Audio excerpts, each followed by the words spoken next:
Palena, Ukevial et moi-même avons le malicieux plaisir de vous offrir une histoire d'amour dans le monde coloré de Chromatopsie. Notre histoire, nommée Incendie, vous sera transmise via les curieuses ondes des fréquences que chanteront vos casques audio, vos belles enceintes ou tout simplement le haut-parleur de votre téléphone. Contexte. Octobre 1925. Ville côtière d'Oga Point, Massachusetts. Dans une crique faisant face à un océan toujours agité, se cache une petite maison. Une maison toute simple, sans particularité si ce n'est l'histoire qu'elle renferme. L'histoire passionnelle de Gina et Suzanne, deux âmes sœurs que je vous présente ici. Gina était docteur en sciences, plus précisément en chimie. Sa spécialité, la combustion, symbole de la réussite universitaire de Boston, issue d'une famille de médecins qui lui avait transmis le bagage culturel nécessaire à maintenir son statut social. Elle cherchait encore à le dépasser par le travail. Sa passion pour les phénomènes de combustion lui était violemment apparue lorsque Gina vit un immeuble entier brûlé à cause d'une simple cigarette oubliée. Percer les secrets du feu la fascinait, d'autant plus qu'une nouvelle source d'énergie commençait à faire parler d'elle, le pétrole. Le développement technologique autour de la combustion du pétrole allait révolutionner le monde. Amoureuse de son travail, pour Gina les relations humaines étaient soit professionnelles, soit familiales, soit mondaines. L'amitié et l'amour n'étaient pas importants. Le travail, avant tout. Tel était son credo. Lorsqu'elle consentait à prendre des vacances, c'était pour observer les phares le long de la côte depuis son petit voilier. Mais un soir, alors qu'elle longeait la côte à la recherche du phare d'Oga Point, elle se retrouva à dériver seule, perdue sur les flots noirs par une nuit sans lune. Le phare était éteint. Alors que la panique la gagnait sérieusement, elle aperçut une minuscule lueur. Le cœur battant à tout rompre, elle fit cap sur la flamme vacillante, mais bien visible. Elle atteignit enfin une plage, saine et sauve, grâce à ce guide miraculeux. Sur cette plage, il y avait, allongée, Suzanne, qui contemplait les étoiles. Car Suzanne adorait observer les merveilles du ciel, de jour comme de nuit. Sa petite lampe à pétrole avec elle lors de ses balades nocturnes. Gina, sauvée des flots noirs par l'éclat de cette flamme, en sentit une autre s'embraser vivement dans son cœur. Suzanne, quant à elle, était fille d'un pêcheur peu fortuné d'Oga Point. Son éducation se bornait à être une bonne chrétienne et bien tenir son logis, devenir une mère de famille aimante, dont les activités et les pensées étaient entièrement dévouées à son prochain, jusqu'à s'oublier elle-même. C'était son seul horizon. Malgré tous ses efforts, l'idée de vivre avec un homme l'angoissait autant qu'elle l'écœurait.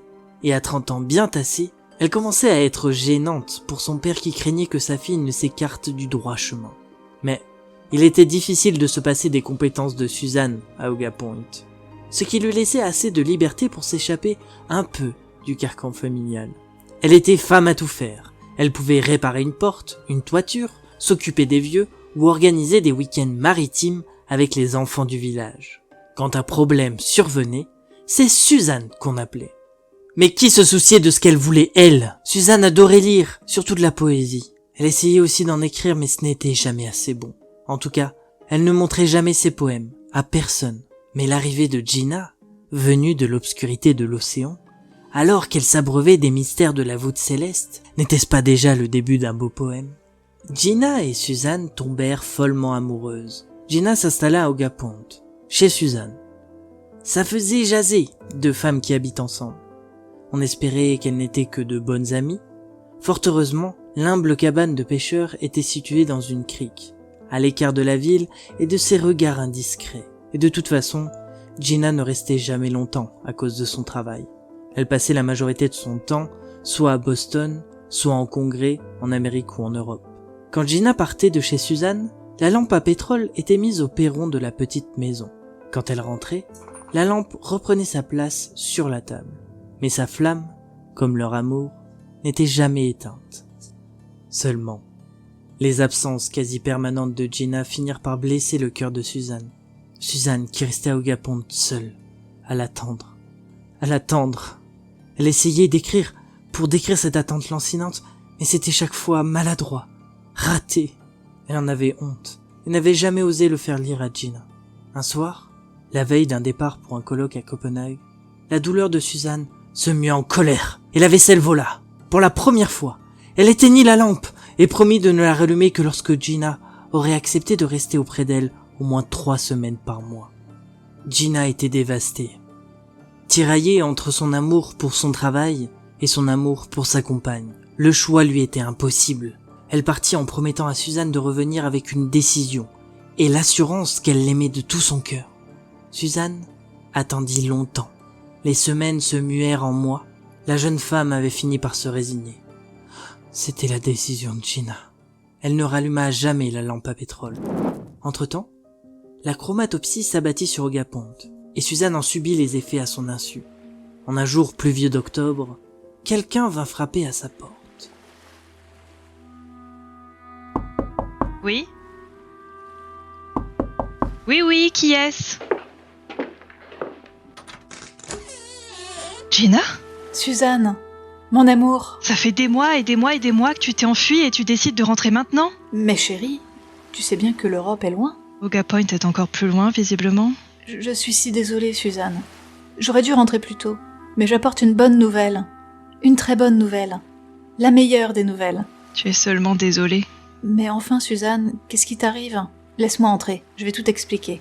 C'est trop facile. Tu pars des mois pour ton colloque au Danemark, je n'ai même pas reçu une seule lettre. Je t'avais pourtant dit de faire un choix entre ton travail et moi. Et nous. Eh bien justement, j'ai choisi. Allez, laisse-moi rentrer chez nous. Entre. N'oublie pas la lampe. J'ai essayé de l'oublier, comme toi, mais elle est toujours là, regarde, sur le bord de la fenêtre. Elle est restée éteinte ? Je ne l'ai jamais rallumée depuis ton départ. Je pensais que ce n'était qu'un coup de colère. Ça l'est.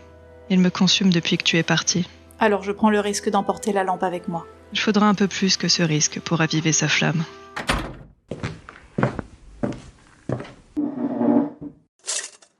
Tu veux un thé ? Volontiers. Avec 2 sucres, comme d'habitude. Merci mon ange. J'étais frigorifiée. Comme si je venais de tomber dans l'océan. Mais plus que ton thé, c'est toi, ma Suzanne, qui réchauffe mon cœur. Alors, ça va ? Comment ça se passe ici, à Oegapont ? Écoute, si c'est pour parler du beau temps, tu peux tout de suite repartir avec cette lampe éteinte pour la jeter dans la première poubelle venue. Pardon.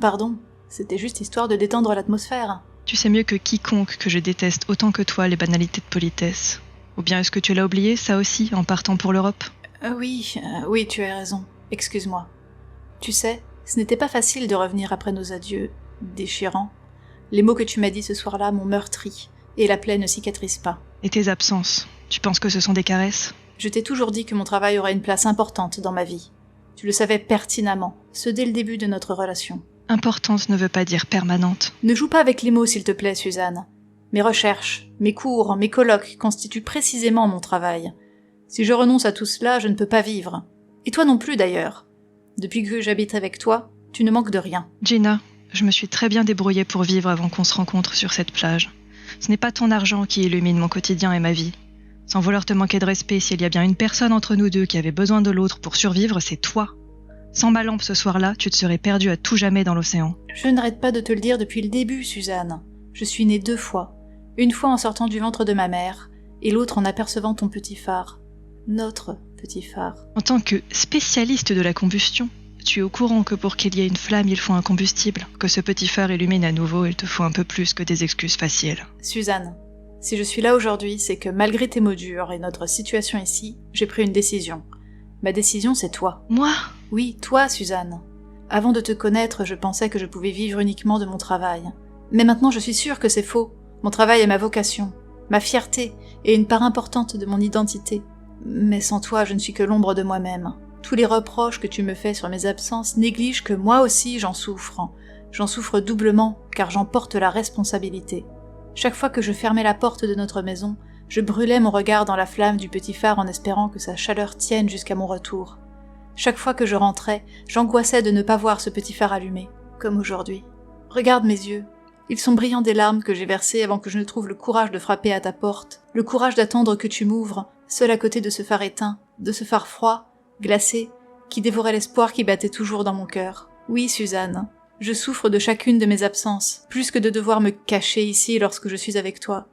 Je souffre, car m'éloigner de toi, c'est m'éloigner de mon souffle de vie. Notre amour est ma plus belle découverte, pérenne, infinie. Suzanne, je t'en prie, je t'en supplie, garde-moi, éclaire-moi dans cette obscurité une nouvelle fois, mais cette fois pour de bon, pour toujours.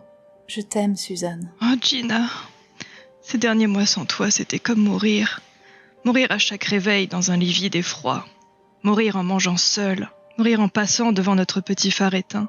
Mourir de voir ta silhouette se faire reprendre par le noir de la nuit encore et encore. Mourir de regarder l'horizon en me disant que je pourrais te voir si je plissais les yeux encore plus fort. Mourir de m'endormir dans le même lit vide que celui du réveil. Je pensais être plus forte, être celle qui reprend sa vie après une rupture amoureuse. Impossible. Pour la première fois de ma vie, je ne pouvais pas oublier. Je ne pouvais pas t'oublier, ne plus t'aimer. Pourtant j'étais en colère, une colère monstrueuse contre toi, qui n'arrivait pas à éteindre la dernière braise.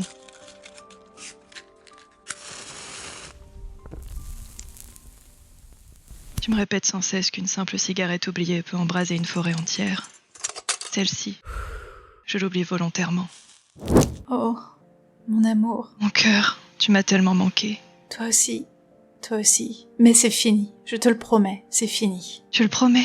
Je te le promets. Je t'autorise à me jeter dans l'océan si j'arrête de t'aimer. Je serais capable de plonger pour te sauver juste après. Je t'aime. Je t'aime. Tu m'en feras voir de toutes les couleurs. Du coup, tu as démissionné? Ah non, tout de même pas. J'ai pris mes dispositions pour pouvoir travailler davantage depuis la maison.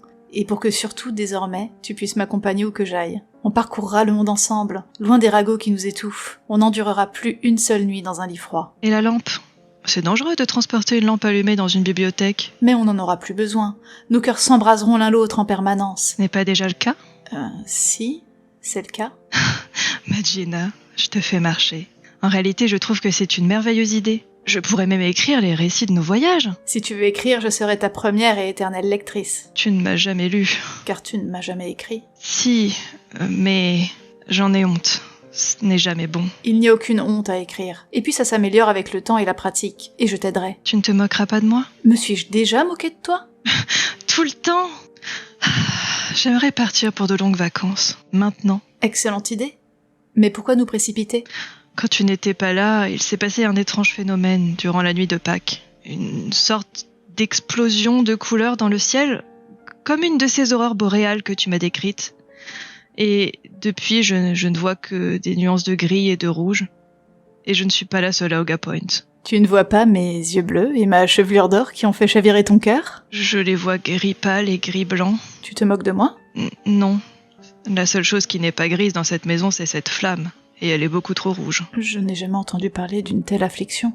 Ne t'inquiète pas, à part ça, je vais bien. Il y a pire. Il y a des gens qui disent qu'ils voient des morts. Ah mais les campagnards sont tellement superstitieux. Hé, je te signale que j'en suis. Les exceptions confirment la règle. T'es bête. Alors on y va? On sort voyager un peu? On reviendra à Oga Point plus tard. Je veux découvrir ton monde. Tu as raison, partons. Mais avant, laisse-moi t'embrasser. Tes lèvres m'ont tellement manqué. Ah, c'est glacé. Que veux-tu dire? Je n'ai rien senti. Tes lèvres, elles sont glacées. Je n'ai même pas senti les tiennes. Tu n'as pas senti mes lèvres? Suzanne, je crois que... Non, c'est pas possible. J'ai senti tes lèvres. Suzanne, je commence à le revoir. À revoir qui? L'incendie. Je revois l'incendie. L'incendie? Quel incendie? Mon bateau, celui qui me ramène de Boston. Il prend feu à cause d'une cigarette abandonnée. Les gens crient, ils paniquent tout autour de moi. Je pense à toi, terriblement à toi, je ne veux pas te perdre. Je ne veux jamais te perdre. Je cours te rejoindre. Attends, Gina, où est-ce que tu vas? Attends-moi, Gina! Je cours parce que je ne veux pas mourir. Je veux revoir l'amour de ma vie au moins une dernière fois. J'ai une chose importante à lui dire. Mais je suis là, Gina, je suis là! Je n'ai pas le choix. Je dois nager. Fais pas ça, par pitié. Les courants sont trop forts. Ils vont t'emporter, tu vas mourir. Je dois nager. Nager pour retrouver ma Suzanne. Je ne peux pas partir ainsi, sans lui dire combien je l'aime. Il faut que je nage pour la revoir et lui dire que je l'ai choisie, elle. Gina, mon amour, je suis là. Tu peux tout me dire, ici, maintenant. Tu n'es plus sur ce bateau, tu es de retour à la maison. Regarde, c'est notre petit phare, il est là, dans mes mains, comme la première fois. Je nage. Il fait noir, l'eau est glacée, mais je sais que si je continue à nager, je vais voir le petit phare. Il est toujours sur le perron de notre maison. Il est toujours allumé. Il m'a sauvée une fois. Il me sauvera une nouvelle fois. Suzanne ne l'oublie jamais. Elle pense toujours à moi. Je dois lui dire que je l'ai choisi. Je dois lui dire... Je suis épuisée. Je coule, j'ai froid. Je suis seule, toute seule. Il fait noir, il fait si noir. Je ne vois plus sa lumière. Gina, non, tu disparais. Je t'en prie, je t'en supplie, mon amour, arrête de disparaître. Pitié, ne m'abandonne pas encore. Je suis là, juste derrière toi. Tu n'as plus besoin de traverser l'océan. Tu m'as déjà dit que tu me choisissais, et je te choisis aussi. Reviens, ma Gina, mon amour. Je suis là. Regarde, je suis toujours là pour te guider. Face à l'océan noir, par une nuit sans lune, Suzanne ouvre la lampe à pétrole, laisse couler le liquide visqueux sur son corps et s'enflamme. Torche vivante, brillant de mille feux, pour que Gina puisse la voir et la rejoigne une dernière fois.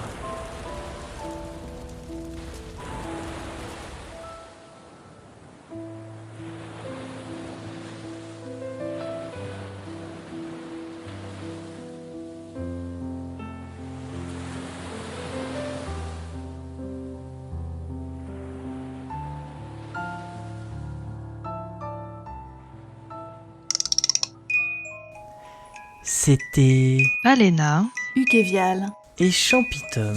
pour vous asservir. Chut, pour vous servir, bien évidemment.